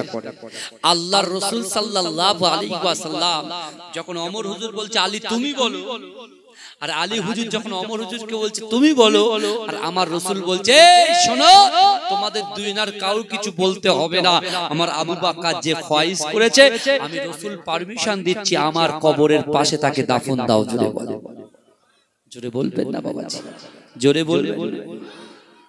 আবার সিদ্দিক আকবর যখন বিশ্ব নবীর কাছে এসে জড়িয়ে ধরেছিলেন, আল্লাহ পাক যখন সিদ্দিক উপাধি দিচ্ছিলেন, তা আবু বকর সিদ্দিক আল্লাহর রাসূলকে জিজ্ঞাসা করেছিলেন ইয়া রাসূলুল্লাহ, ইয়া হাবিবাল্লাহ হুজুর আপনি তো মেরাজে গিয়েছেন, আল্লাহর সঙ্গে সাক্ষাৎ করেছেন, তাহলে মেরাজ সম্পর্কে একটু গল্প করেন আমাদের সাথে, আমরা একটু শুনি। জোরে বলবেন না, জোরে বলবেন না। আগে বাপেরা যখন আজমির শরীফে যেত আমরা কত গল্প শুনতাম বলেন তো, বলে জঙ্গল পার হয়, বিশাল বড় জঙ্গল, এখন জঙ্গলের গল্প শুরু হয়ে গেল, বুঝতে পারছেন কত রকম বানিয়ে চুনিয়ে গল্প চলে। কিন্তু আমার বাবাজিরা একজন হাজী সাহেব যখন হজ করতে যায়, হাজী সাহেব যখন বাড়িতে আছে আমরা তখন গল্প শুনি কি শুনি না? কথা বলে মুজদালিফায় কি হয়েছে, আরাফার ময়দানে কি হয়েছে, হ্যাঁ হজের ফরজ কটা, ওয়াজিব কটা, সব জিজ্ঞেস করে, কথা বলেন কেমন কি হয়েছে, কেমন ভাবে জামরাতে পাথর মারলে, মুজদালিফা থেকে কাকড় কুড়িয়ে আনলে, তাই না, মিনাতে কেমন সময় কাটালে, কটা কুরবানি করলে, সব জিজ্ঞেস করে। তো আবু বকর সিদ্দিক রাসূলকে জিজ্ঞাসা করছে ইয়া রাসূলুল্লাহ আপনি বলেন আল্লাহর রাসূল কি করলেন? মাতাবে বসে গেলেন। জোরে বলে, সকল সাহাবারা ঘিরে ধরলেন। রাসূল বলবে ইন দা মেন টাইমে এই যে আবু বকর আবু জেহেলকে কাফের বলেছে, ও বাবুর খুব খারাপ লেগেছে, খুব খারাপ লেগেছে। ও একটা যাচাই বাছাই করার জন্য সামনে আবু সুফিয়ানকে দিয়েছে। কাকে দিয়েছে? সবথেকে বড় কাফের আবু সুফিয়ানকে দিয়ে বলছে যা চল। এক দল এসেছে রাসূলুল্লাহর কাছে, এসে বলছে দেখো মুহাম্মদ এখানে আমরা লড়াই করতে আসিনি। বলে কি করতে এসেছো? বলে তুমি যে বাইতুল মুকাদ্দাসে গেছো, এই ভালো করে শুনছেন তো আপনারা, তাকবীর দেন আগে, নারে তাকবীর, নারে তাকবীর। আর বেশিক্ষণ নাই, হয়ে আসছে টাইম, এটা বলে কিয়াম করব তারপর দোয়া করব। ভাইদেরকে বলছি, বাচ্চাদেরকে বলছি, ভিতরে ঢুকে ভালো করে শুনুন। এখন আবু সুফিয়ান বলছে দেখো মুহাম্মদ, আবু জেহেলকে তুমি বলেছো কাবা শরীফ থেকে বাইতুল মুকাদ্দাসে যাবে, যে বাইতুল মুকাদ্দাসে আমি আবু জেহেল বলেছে 4 বার গিয়েছি, যেতে 30 দিন আসতে 30 দিন সময় লাগে, আর তুমি বলেছো বাইতুল মুকাদ্দাসে এক রজনীতে গিয়েছো, সেখানে 2 রাকাত নামাজের ইমাম হয়েছে, নামাজ পড়িয়েছো, বাইতুল মুকাদ্দাসে প্রবেশ করেছো, আল্লাহর সঙ্গে সাক্ষাৎ করেছো, জান্নাত দেখেছো, জাহান্নাম দেখেছো, তারপর আবার তুমি প্রবেশ করেছো কোথায়? কাবা শরীফে। তাহলে একটা শুধু প্রশ্ন করব, ওই প্রশ্নের জবাব দেবা, আমরা চলে যাব। সিদ্দিক আকবর রাসূলুল্লাহর পাশে বসে আছেন, আল্লাহর রাসূলের পিঠে হাত বুলিয়ে দিচ্ছেন। জোরে বলুন না সুবহানাল্লাহ। কি প্রশ্ন? তো সবাই বলছে হুজুরের প্রশ্নটা আগে জবাব দিয়ে দেন তো, আমরা মজা করে শুনবো। হ্যাঁ, রাসূলুল্লাহ বলছে বলো কি প্রশ্ন? বলছে শোনো, তুমি যে বাইতুল মুকাদ্দাসে গেছো, ওই বাইতুল মুকাদ্দাসে কটা দরজা আছে আর কটা জানালা আছে, এটা তুমি যদি বলতে পারো তাহলে আমরা মানবো, না মানবো না, তাহলে তোমার একদিকে আমার। এখন বিশ্ব নবী রাসূল সাল্লাল্লাহু আলাইহি ওয়াসাল্লাম সিদ্দিক আকবরকে বলছে আবু বকর আমি তো নামাজে গিয়েছি, এটা সত্যি, বাইতুল মুকাদ্দাসে গিয়েছি সত্যি। ভাই আমরা যখন তাকবীরে তাহরিমা বলে আল্লাহু আকবার বলে হাত পেটে হাত বাঁধি, এই আপনারা বলেন তো আমরা কি কটা পাকা আছে গুনি মসজিদে? কথা বলেন না, এই পাকা কটা আছে, জানলা কটা আছে গুনি? শুনেন কটা দরজা আছে গুনি? হ্যাঁ, কিন্তু সামনে তারাবি আসছে, খৈনি টইনি ডলে, হ্যাঁ একদম আলহামদুলিল্লাহ রাব্বিল আলামিন আররহমানির রহিম মালিকিল ইয়াউমিদ্দিন, জান কোরআন পড়বে হাফেজ সাহেবরা, আরে খৈনি ডলবে, জানো এখন দুরুকু পড়বে তো ওরে একদম সাটান করে মেরে যেই একটা টান দেবে, বলে যেই হাফেজ সাহেব টান দেবে এবারে রুকুতে যাবে, তাড়াতাড়ি গালে দিয়ে আবার এরকম করে রুকুতে চলে। এরকম আছে না? কথা বলেন আছে ভাইজান। সমাজটা অন্যদিকে চলে গেছে। একদিন এক ইমাম সাহেব মসজিদে বসে আছে, বুঝতে পেরেছেন? মসজিদে বসে আছে, হঠাৎ করে একটা যুবক ছেলে ফিন্নি নিয়ে গেছে। ফিন্নি মানে কি? আরে ওই যে কি করে সুজি সুরি করে না ফিন্নি, ওই ফিন্নি নিয়ে গেছে। তো ইমাম সাহেব বলছে হারা তো আমার খুলে গেছে, বলছে কেন হুজুর? বলে জিন্দেগিতে এরকম আশা করিনি যে গ্রামের মানুষ আমাকে ফিরনি খাওয়াবে। তো তোর বাড়ি কি কোনো বিয়ে টিয়ে হচ্ছে? বলে না, বিয়ে টিয়ে হচ্ছে। বলে কারোর মুসলমানই হচ্ছে? বলে না। বলে কারোর কিছু হয়েছে? বলে না। বলে বিড়ালের মুখ দিয়েছে, মা বলছে এতে রিজিক আছে তাই তোমার কাছে পাঠিয়েছে। বুঝতে পারছেন? এখন যেই ইমাম সাহেব শুনেছে ওই প্লেটটা নিয়ে জোরে ছুঁড়ে মেরেছে। ছুঁড়ে যখন মেরেছে, এই ছুঁড়ে যখন মেরেছে খাবারটা তো চলে গেছে অন্যদিকে, আর সেই যে বাটিটা দিয়েছে বাটিটা মরাত করে ভেঙে গেছে। যখন বাটি ভেঙে গেছে ছেলে প্যাপা করে কান্না শুরু করেছে। ইমাম সাহেব বলছে হারা এই আমি বাটি ভেঙেছি তোকে মেরেছি তুই কাঁদছিস কেন? বলে আমার মা মারবে। বলে কেন? বলে আমার ছোট ভাই যখন বাথরুম পায়খানা করে ওই বাটিতে মামা মা রেখে ফেলে। বুঝতে পারছেন সমস্যা আমাদের এই জায়গায় কোথায় জানেন? আমরা যেটা পাচ্ছি সেটা একদম আলু ভাতার মতো একদম পেঁয়াজ রসুন আদা রসুন দিয়ে চটকে চটকে সব শেষ করে ফেলছি। আসুন নিজেদেরকে পরিবর্তন করুন। আমি প্রথমে এসে বলেছি যারা বেনামাজি এখানে বসে আছে, যারা ভোজদার বসে আছে, যারা এরকম বেশরিয়াত হিসেবে বসে আছে, যারা সুদ খায় হারাম খায় লটারি কাটে, এই যুবকেরা যারা বেপরদায় ঘোরাফেরা করে, আজকের দিনে আল্লাহ পাক তোমাকে জান্নাতে পৌঁছে দিয়েছে। এই কারণে আল্লাহ বলছে বান্দা এখনো তোমাকে সময় দিচ্ছি শুধরানোর। ইয়া আইয়ুহাল্লাযিনা আমানু তুবু ইলাল্লাহি তাওবাতান নাসুহা। এ বান্দা তোমরা যদি তওবার মতো তওবা করতে পারো, এ বান্দি তোমরা যদি তওবার মতো তওবা করতে পারো, আমি আল্লাহ তোমাদের গুনাহগুলোকে ক্ষমা করে দেব। জোরে বলবেন না? এই চিৎকার দিয়ে বলা যাবে না, কিন্তু তওবার মতো তওবা করতে হবে।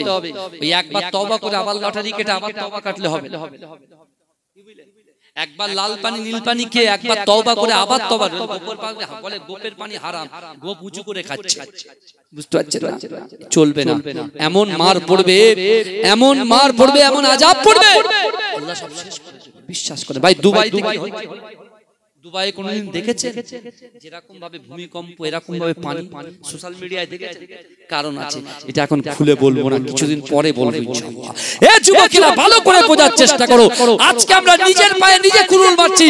আজকে বিশ্বনবী রাসূলুল্লাহ আজ থেকে ১৫০০ বছর আগে আমাদের সমস্যা সমাধান করে দিয়ে গেছে।